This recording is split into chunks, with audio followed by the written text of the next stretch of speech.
డిజిటల్‌లో చెప్పడం ఇది ఓకే. పాత రోజుల్లో మనకి లెటర్‌ల సిస్టమ్ ఉండేది గదా! ఇప్పుడు ఇప్పుడు ఇప్పుడు కూడా సైబర్ దొంగలు అరెస్ట్ వారెంట్‌లు పోస్ట్‌లో పంపిస్తున్నారని విన్నాను నేను. Yes sir. అది కూడా నేను మీకు ఇక్కడ డిస్ప్లేలో చేస్తా.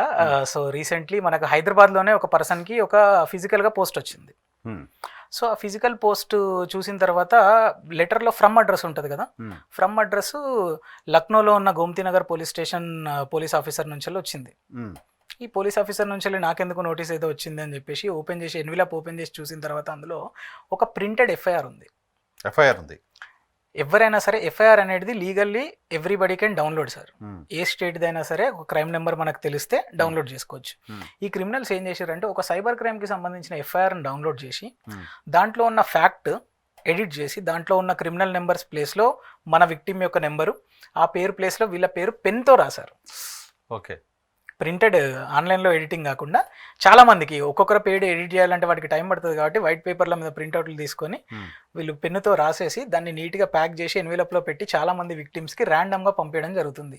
ఎవరికి వాళ్ళ దగ్గర డేటా ఉంటుందిగా మనది, ఏదో ఒక డేటా బ్రీచ్ నుంచి మన ఫుల్ నేము, ఇంటి address, phone number, Aadhaar data అవన్నీ ఉన్న వాళ్ళకి టార్గెట్ చేస్తారు. ఈజీగా చేసి వాళ్ళ ఇంటికి పోస్ట్ పంపిస్తారు. ఎప్పుడైతే పోస్ట్ రిసీవ్ చేసుకుంటారో చూసి భయపడిపోతారు.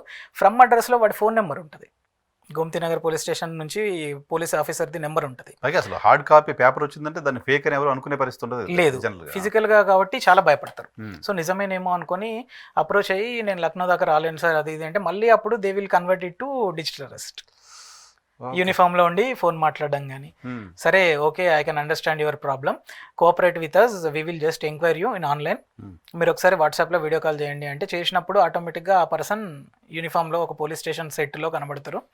ఆటోమేటిక్గా మన పర్సన్ విక్టిమ్ అనే వాళ్ళు నమ్మేసి వాళ్ళు చెప్పిన అమౌంట్కు సెటిల్మెంట్ చేసుకోవడము, ఇట్లా కూడా చాలా మంది డబ్బులు లాస్ అవుతూ ఉన్నారు. ఇది ఫిజికల్గా ఈ పర్టికులర్ విక్టిమ్ ఇంకా అక్కడి వరకు వెళ్ళక ముందే నాకు తెలిసిన person.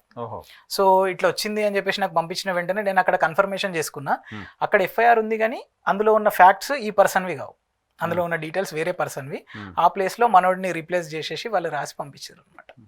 It's a fake number. Just action తీసుకోమని నేను అక్కడ డిఎస్పీ గారికి కూడా ఈ ఇన్ఫర్మేషన్ ని పాస్అవుట్ చేసిన అనమాట. ఓకే, అసలు అయినా ఎఫ్ఐఆర్ పోస్ట్లో ఎందుకు పంపిస్తారు అని, అంటే దూరం కాబట్టి వేరే స్టేట్ కాబట్టి పంపించారని చెప్పి. కరెక్ట్. అప్పటికి కూడా సార్ ఎక్కడైనా సరే ఎఫ్ఐఆర్ అట్లా పంపించడం అనేది ఉండదు. ఫిజికల్గా పోలీస్ వాళ్ళు వచ్చి దాని గురించి ఎంక్వైరీ చేసి వీళ్ళకు నోటీస్ అనేది సర్వ్ చేసి వెళ్తారు. కంపల్సరీ అది మ్యాండేట్ రూల్స్ అనమాట. ఇట్లా ఆన్లైన్లో పంపించాలి, ఫోన్లో ఫోన్ చేసి నీకు ఇది ఉంది అది ఉంది అని చెప్పేసి మోడీ గారు కూడా చెప్పారు. కాబట్టి absolutely people should be aware that nobody will call you or nobody will message you or nobody will automatically send you FIR to your home.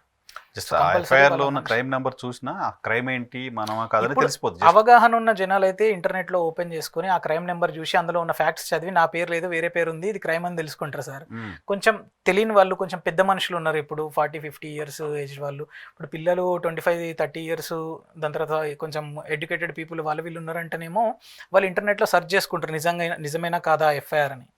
కానీ ఇక్కడ ఏంటంటే చాలా మంది తెలియని వాళ్ళు ఉంటారు. సో వాళ్ళకి ఇట్లాంటి ప్రాబ్లమ్స్ వచ్చే ఛాన్సెస్ చాలా ఉన్నాయి.